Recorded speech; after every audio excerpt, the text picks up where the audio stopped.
sebelum kita melakukan pembelajaran pada hari ini, ada baiknya kita berdoa menurut agama dan kepercayaan kita masing-masing. Berdoa dimulai.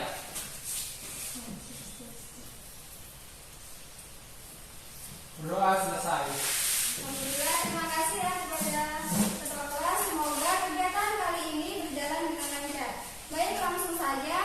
Di sini saya akan memberikan materi mengenai mawaris.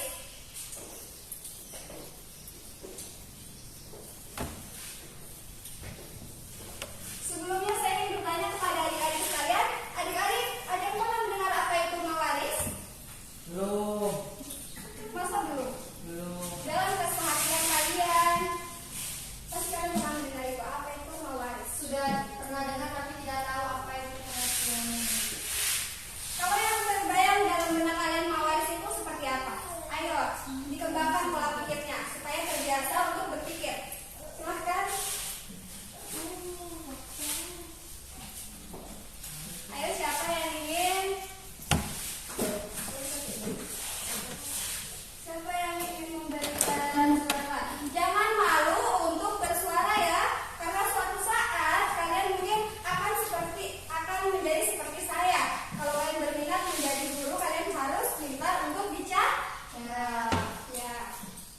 Baik, ayo siapa? Saya Ya, silakan.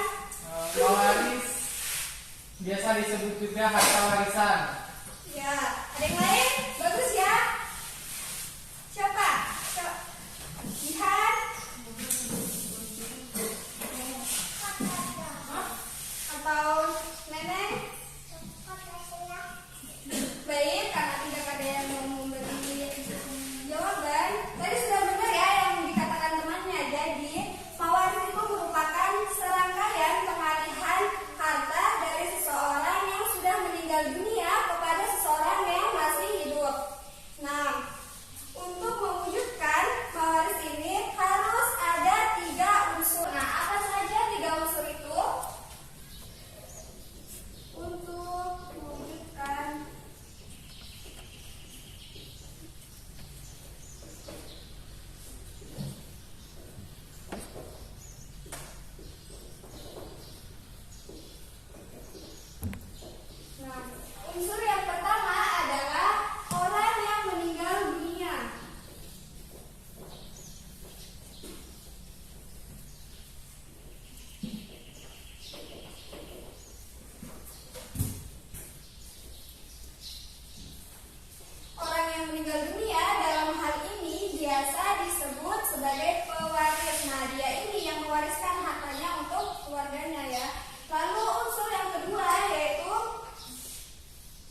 menerimanya perempuan lebih dari dua, maka bagi mereka 2/3 dari harta yang ditinggalkan. Jadi kalau misalnya dia lebih dari dua, berarti bagiannya 2/3.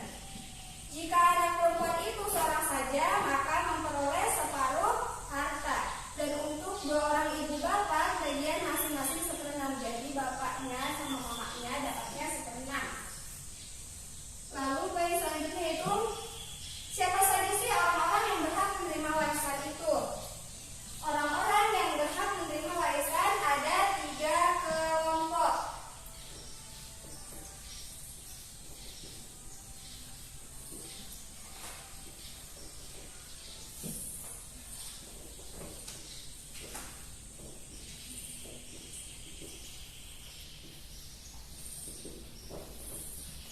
Yang pertama biasa disebut dengan ashabul furud. Ada yang tahu apa itu ashabul furud? Ada yang tahu? Belum pernah dengar ya? Belum. Baik, ashabul furud yaitu kelompok yang menerima bagian tertentu. Contohnya ahli waris perempuan dari ahli waris laki-laki, seperti anak perempuan, cucu perempuan, dari anak laki-laki ibu, nenek, dari garis ibu dan bapak saudara perempuan sekandung, sebapak, seibu, dan seistri. Lalu selanjutnya yang kedua yaitu kelompok ashabah. Nah, ashabah ini merupakan kelompok yang menerima sisa setelah dilakukan pembagian dari kelompok yang pertama yaitu ashabul furud. Yang ketiga yaitu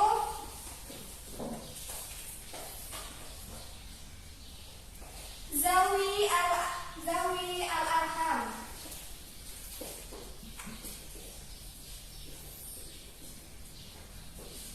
Apa itu zawi al-arham? Golongan zawi al-arham adalah kelompok yang tidak menerima bagian kecuali menerima bagian kecuali kelompok yang pertama dan kedua. Apa tadi yang pertama dan kedua? Apa? Ashabul farud, ashabah. Ya, jadi kelompok zawi al-arham ini tidak bisa menerima bagian kecuali tidak ada kelompok pertama ashabul furud dan ashabah. Siapa dia? Yaitu cucu perempuan dari anak perempuan. Ngerti nggak? Cucu perempuan dari anak perempuan. Ya. Ngerti kan? Dan kakek dari garis ibu. Ya. Jadi dia tuh nggak bisa menerima bagian. Lalu sebab terhalangnya menerima warisan. Nah, ahli waris juga ini ternyata bisa batal hak-haknya dalam menerima warisan. Kenapa? Ada 3 unsur. Yang pertama, pembunuhan.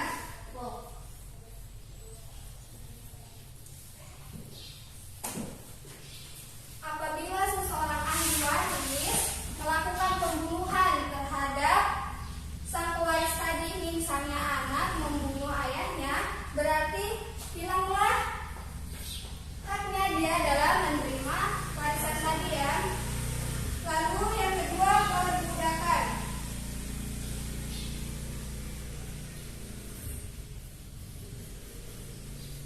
Mengapa perbudakan itu masuk dalam kategori yang menghalangi kita menerima warisan? Bukan karena status sosialnya, tetapi beberapa pendapat ulama mengatakan bahwa seorang budak itu tidak cakap dalam mengelola harta, maka dia tidak termaksud dalam orang-orang yang menerima warisan. Apa itu tidak cakap? Maksudnya kalian tahu nggak itu apa itu tidak cakap? Tidak baik. Tidak mengambil wajar. Ya, tidak mampu dalam mengelola harta. Dan sebagai orang juga mengatakan bahwa harta yang dimiliki oleh seorang budak itu merupakan harta dari sang majikan. Nah, lalu yang ketiga, apa itu yang menghalangi? Yaitu perbedaan agama.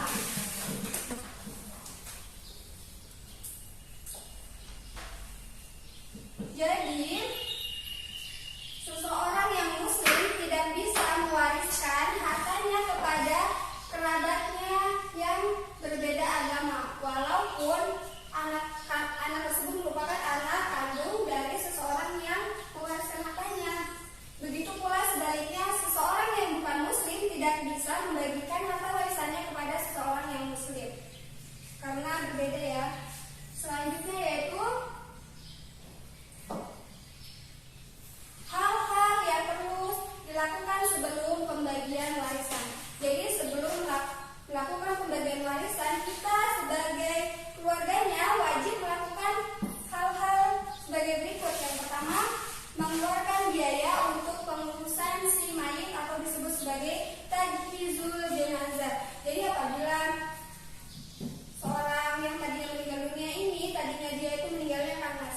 jelas ada biaya-biaya yang dikeluarkan.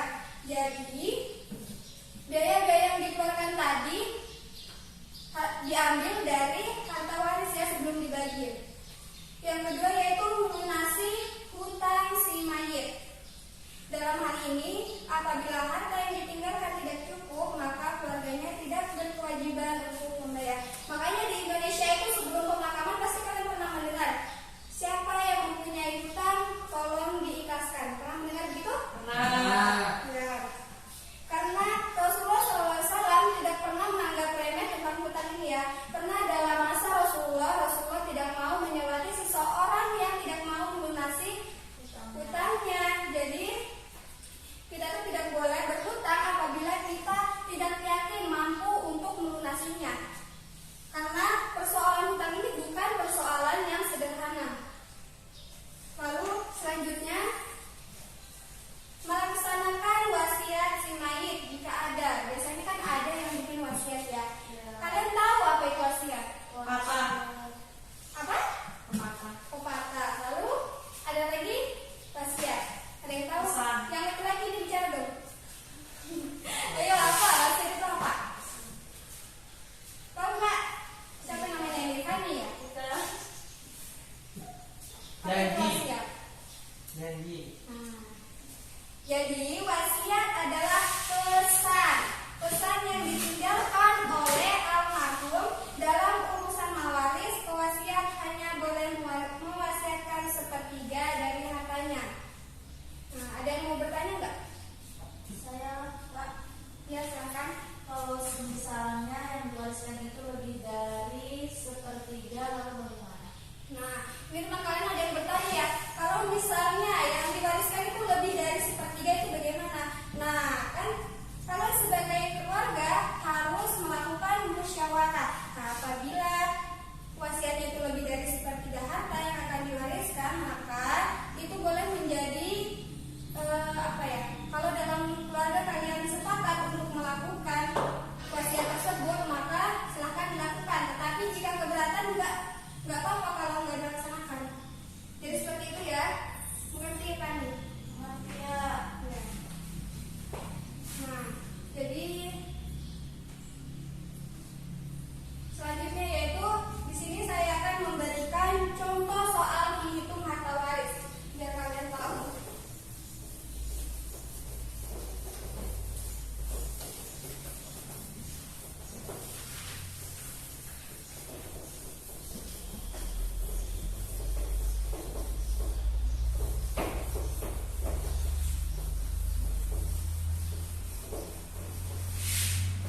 Perbandingannya yaitu untuk anak laki-laki dan perempuan yaitu 2:1. Berarti 93 dibagi 3. Nah, ada yang mau bertanya nggak? Enggak, Pak. Nah, karena tidak ada yang mau bertanya, jadi kita ulas kembali ya. Tadi saya mau bertanya, mawaris tadi itu apa? Mawaris itu Harta yang ditinggalkan Harta yang ditinggalkan dari dari pewaris